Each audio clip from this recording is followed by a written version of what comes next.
Hey everyone, I'm Sarah, and welcome back to Native Speakers. And I'm Johnny. We're here to help you sound natural, confident, and professional in English. Today's lesson is super practical because we're tackling something that even native speakers sometimes struggle with. Asking for help at work. Trust me, this is a game changer for your career.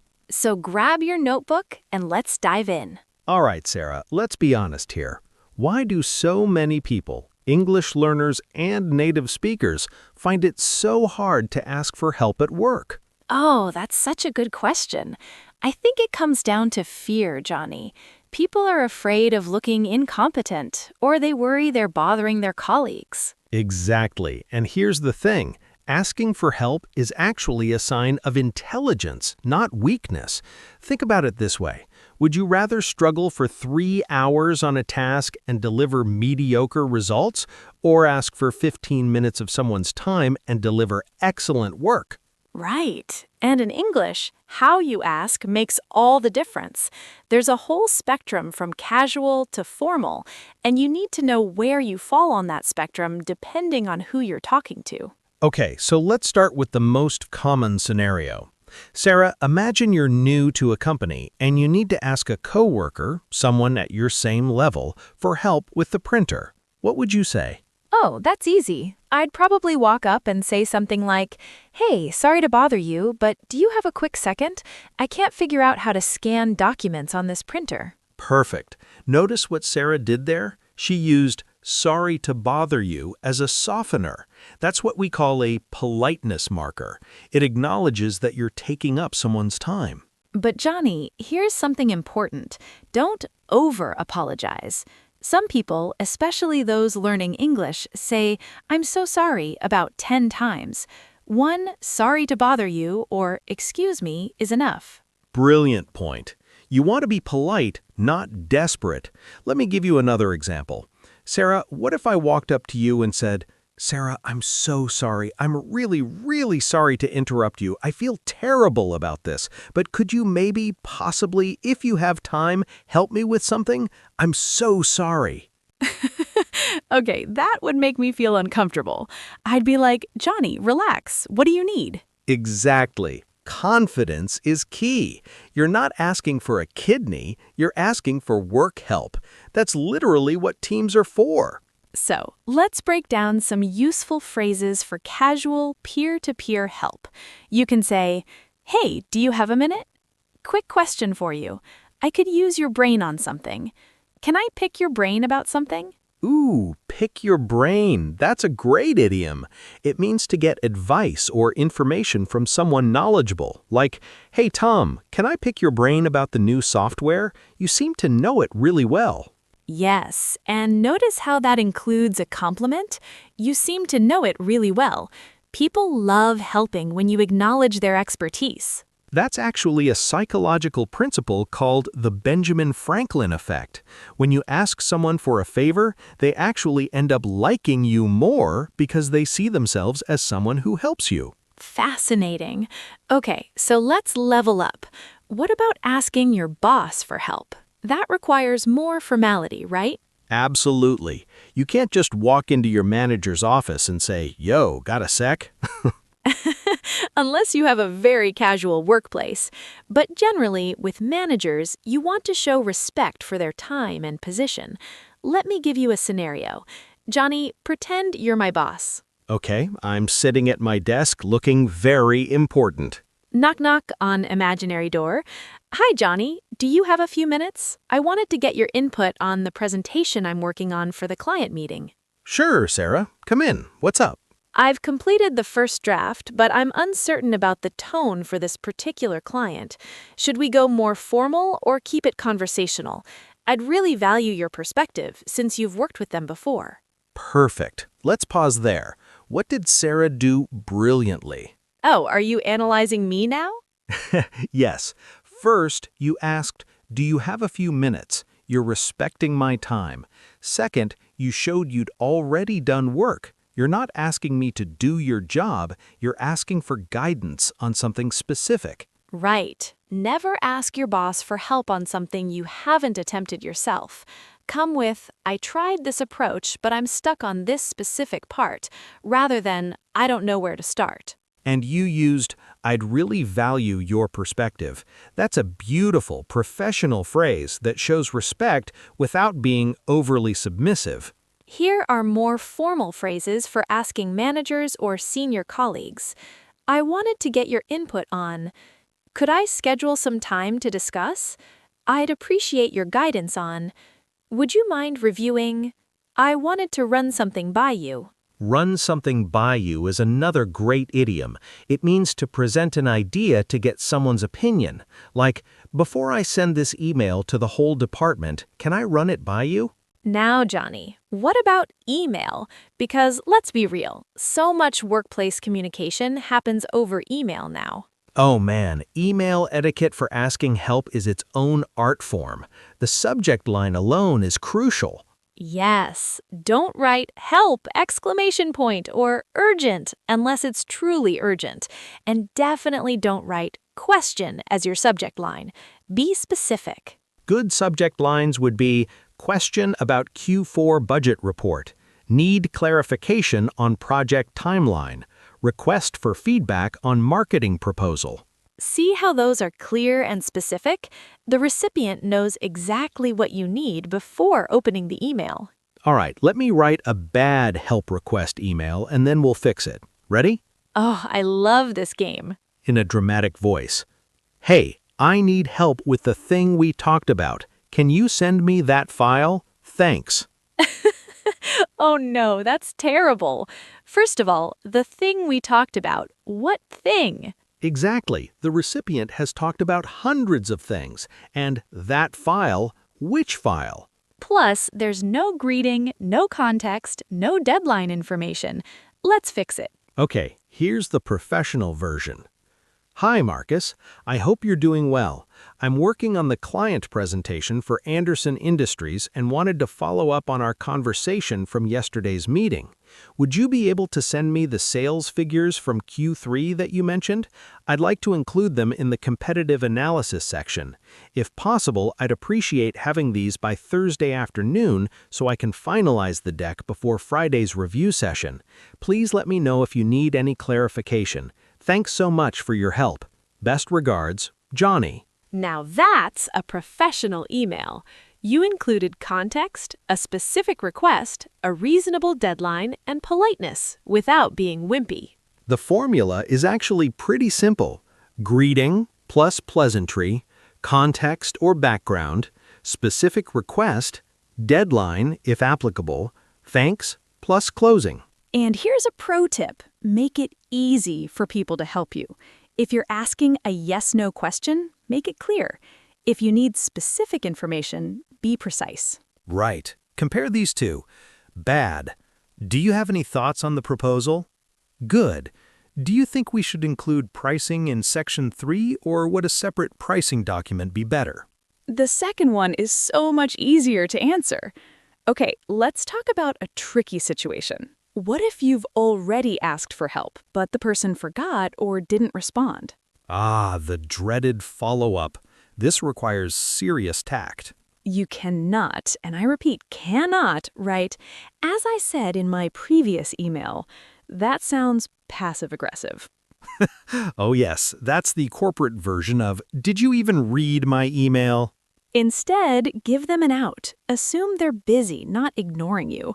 Try something like, hi, Rebecca. I know you've been swamped with the product launch. Just wanted to circle back on my question about the reporting template. When you have a moment, could you point me to the latest version? No rush if you're tied up with other priorities. Thanks. Sarah. Circle back. That's perfect workplace language. It means to return to a topic you've discussed before. And I know you've been swamped shows empathy. You're acknowledging they're busy, not accusing them of ignoring you. Now let's talk about something really important, asking for help when you've made a mistake. Oh boy, this is where people really struggle. The key here is to be direct, take responsibility, and focus on the solution. Let me give you an example. Sarah, pretend I just realized I deleted an important file by accident and I need IT department help. Okay, I'm from IT. Go ahead. Hi, Sarah. I need to report a problem and request urgent assistance. I accidentally deleted the shared folder for the Henderson project while cleaning up my desktop this morning. I realized this about an hour ago and haven't made any other changes to my computer since then. Is there any way to recover it from the server backup? I understand this was my error, and I want to make sure we get this resolved before the team meeting at 3 p.m. Excellent. You owned the mistake immediately, provided specific details, and proposed a time frame. You didn't make excuses or try to blame the software. Right. Compare that to, something weird happened and a file disappeared. Can you fix it? That tells me nothing. When did it happen? Which file? What were you doing? People respect honesty. Everyone makes mistakes, but taking responsibility and being specific about what you need, that's professional maturity. Okay, let's talk about cultural differences, because this is fascinating. Johnny, you're American, and American workplace culture is generally pretty direct, right? Yeah, relatively. We tend to value efficiency and directness. It's normal to say, I need help with this, pretty straightforwardly. But in many other cultures, British, Japanese, Korean, for example, there's more emphasis on indirect communication and preserving face. What does that look like in practice? Well, in British workplace culture, we might say something like, I was wondering if you might have a moment to look at something when you're free. That's much more tentative than, can you help me with this? Interesting. So for international English learners, what should they do? Great question. I'd say observe your specific workplace culture. If you're working for an American tech startup, being more direct is fine.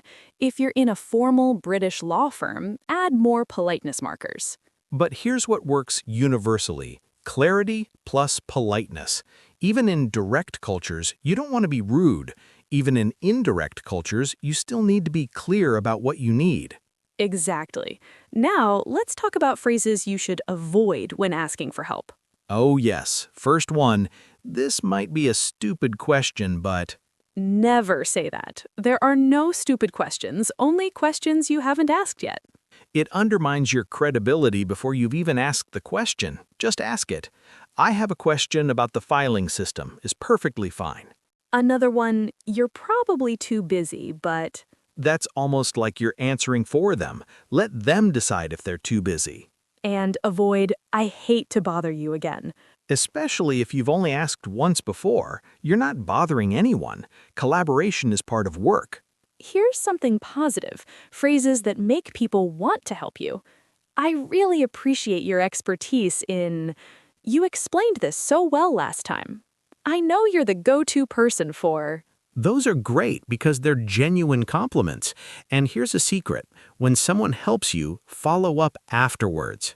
Yes, send a quick message like, thanks so much for your help with the database issue. Your suggestion worked perfectly, and I was able to finish the report on time. That does two things. It shows gratitude and it closes the loop. They know their help actually worked. Plus, they'll be more likely to help you next time because they feel valued. Now, let's do some role-playing scenarios. Sarah, I want you to ask me for help with different situations, and we'll show our viewers how the conversation might naturally flow. Okay, first scenario. I'm working on a presentation and I need your feedback. We're colleagues at the same level. Go for it. Hey, Johnny, do you have about 10 minutes? I'm putting together the quarterly results presentation, and I'd love your feedback before I show it to management. Sure. Is now good, or do you want to schedule something? Now would be great if you're free. I'm mainly concerned about whether the data visualizations are clear enough. Absolutely. Let me grab my coffee and I'll come to your desk. Perfect. Thanks so much. See how natural that was? Sarah was specific about what she needed, gave a time estimate, and I offered flexibility. Right. Now, trickier scenario. Johnny, you're my manager, and I need an extension on a deadline because I underestimated how long the project would take. Ooh, this is a tough one. Go ahead. Knock. Hi, Johnny. Do you have a few minutes? I need to discuss the website redesign timeline with you. Come in, Sarah. What's going on? I wanted to be upfront with you. I've run into some complications with the back-end integration that I didn't anticipate. The third-party API isn't as straightforward as the documentation suggested, and I've had to do significant troubleshooting. I'm concerned that I won't be able to deliver the quality work we need by Friday's deadline. Would it be possible to extend this to next Wednesday? That would give me time to properly test everything and ensure we don't have issues after launch. I appreciate you bringing this to my attention early. Yes, Wednesday works, but keep me posted if you hit any more roadblocks. Absolutely, I will. Thank you for understanding. I'll send you a progress update by tomorrow afternoon. Perfect. Let's break down why that worked so well. I came to you before the deadline, not the day before or after missing it. You explained the specific problem. You didn't just say, I need more time. I proposed a solution, a specific new deadline. And you committed to keeping me updated. That builds trust. Here's what not to do. Hey, I can't finish by Friday. Can I have more time? That gives me no information. Why can't you finish? How much more time? What have you tried? Exactly. Now, let's talk about asking for help when you're completely lost on a task. This is so important because it's tempting to hide when you're struggling, but that only makes things worse. Right. The key here is to show that you've made an effort first. Johnny, pretend I'm a new employee and I have no idea how to use the project management software. Okay, I'm your supervisor. Hi, Johnny. I wanted to get in touch about the project tracking system. I've watched the tutorial videos in the company portal and tried setting up my first project, but I'm having trouble understanding how to link dependencies between tasks. I don't want to mess up the team's workflow by doing it incorrectly. Would you be able to walk me through an example, or is there someone on the team who's really good with this system that I could shadow for a bit?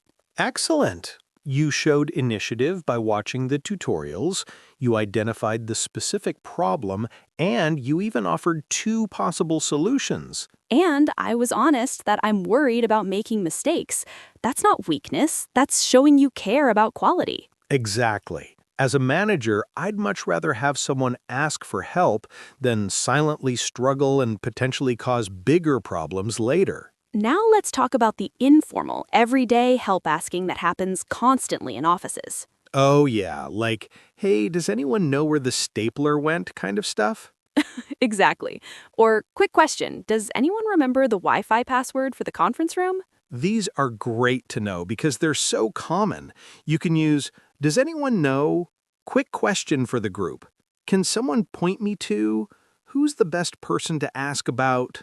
And in open office environments or on Slack channels, it's totally normal just to throw these questions out there.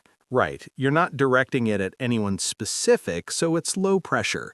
Whoever knows the answer can respond. But here's an important tip. If you're asking in a group channel or email and someone helps you, thank them publicly in that same channel. Yes, it shows appreciation and also lets others know the question was answered so they don't waste time responding to something that's already resolved. Okay, let's address something that many English learners struggle with: phone conversations. Asking for help over the phone when you can't see facial expressions or use body language. Ooh, this is challenging. The key is to speak clearly and not be afraid to ask for clarification. Let me give you a phone script example. Hi, this is Sarah from the marketing department. I'm calling because I need some assistance with accessing the shared drive. I'm getting an error message that says access denied. I've already tried logging out and back in, but the issue persists. Is this something you can help me troubleshoot? That's perfect. You identified yourself, stated the problem clearly, mentioned what you've already tried, and asked if they're the right person to help. And if they use technical jargon you don't understand, it's completely okay to say, I'm sorry, could you explain that in simpler terms? Or could you walk me through that step by step? Never pretend you understand something when you don't. That leads to mistakes and more problems. Right. And with phone calls, it's helpful to confirm understanding. Okay, so let me make sure I've got this. I need to go to Settings, then Security, then Request Access. Is that correct? Yes, summarizing shows you were listening and gives them a chance to correct any misunderstanding. Now, what about asking for help from people junior to you? Like if you're a manager and you need help from someone who reports to you. Great question. This actually happens more than people think, especially with technology. So true. Like, Hey, intern, how do I use TikTok for our marketing campaign? Exactly. The key here is humility without undermining your authority. You can say something like, "Hey Marcus, I know you're really skilled with video editing software. I'm working on the conference presentation and want to add some animated transitions. Do you have any time this week to show me how to do that in the program we use?" Perfect. You acknowledged their skill, made a specific request, and showed you respect for their time. It actually builds team morale when leaders are willing to learn from their team members. Absolutely. And it creates a culture where asking for help is normalized, not stigmatized. Okay, let's talk about some advanced phrases that make you sound really professional. I'd appreciate your perspective on. I was hoping to leverage your expertise in. Would you mind if I consulted you about? I could use your insight on. Leverage is very businessy. It means to use something to maximum advantage. Right. I'd like to leverage your experience with international clients for this proposal. Here's another good one. I wanted to tap into your knowledge about. Tap into means to access or make use of something, like a resource. Now let's talk about written help requests in project management tools like Asana, Trello, or Monday. Yes, these are slightly different from emails because they're usually more casual and task-focused. You can write something like, "At Johnny, I'm blocked on this task because I don't have access to the client's asset folder. Can you permit me or point me to who can? Thanks." Short, clear, and you tagged the specific person. Perfect for project management tools. And using terms like blocked is great because it's understood in project management that being blocked needs quick resolution. Right. Other useful terms are, "I need clarification on," "This is a blocker for," "Can someone unblock me on," "I'm waiting on information about." Now, here's something important. Knowing when not to ask for help. Wait, what? Isn't this whole video about asking for help? Yes, but there's a balance. You shouldn't ask for help on something you can easily find in 5 minutes of Googling. Ah, yes, the "let me Google that for you" situation. Exactly. Always try these first. Check the company wiki or documentation, search your email for previous answers, Google it or check YouTube tutorials. Look for similar examples in past projects. And then, if you're still stuck after making a genuine effort, then ask for help. Right, because if you constantly ask about things you could easily find yourself, people will start to see you as lazy rather than collaborative. But if you've spent more than 30 minutes stuck on something, it's time to ask. Don't waste hours when someone could answer it in 5 minutes. That's the balance. Initiative plus knowing your limits. Okay, let's do one final complex role play. Sarah, you're going to ask me for help on something that involves admitting you don't have a skill you probably should have. Ooh, this is realistic and scary. Okay. Johnny, do you have some time this week? I want to be upfront with you. I've never created a pivot table in Excel, and the report you've asked for really needs one to display the data effectively. Rather than deliver something subpar or spend days trying to figure it out on my own, I'd like to either get some training on this or have someone proficient help me with this section. What would you prefer? Wow, that took guts, but let me tell you why this is excellent. Really? Yes. First, you were honest about a skill gap. Second, you explained why it matters for the work. Third, you offered options instead of just dumping a problem on my lap. I was so nervous saying, I don't know how to do this. But here's the thing. Everyone has skill gaps. The question is, do you hide them and produce poor work, or do you address them and grow? That's such a good point. As a manager, I'd much rather have someone ask for help than silently struggle and potentially cause bigger problems later. So I asked for help became a learning opportunity. Exactly. That's the best case scenario. Okay, everyone, let's wrap this up with the key takeaways. Number 1. Asking for help is a professional strength, not a weakness. It shows intelligence and collaboration. Number 2, match your formality level to your audience. Casual with peers, more formal with managers, and always respectful. Number 3, be specific about what you need, when you need it, and what you've already tried. Number 4, use politeness markers like sorry to bother you or when you have a moment, but don't over-apologize. Number 5, follow up with gratitude and let people know their help made a difference. Number 6, in emails, be clear, provide context, and make it easy for people to help you. Number 7, ask before you're desperate. Don't wait until the last minute or until you've made irreversible mistakes. And finally, number 8, create a culture of help by being generous when others ask you for help. Remember everyone, from interns to CEOs needs help sometimes.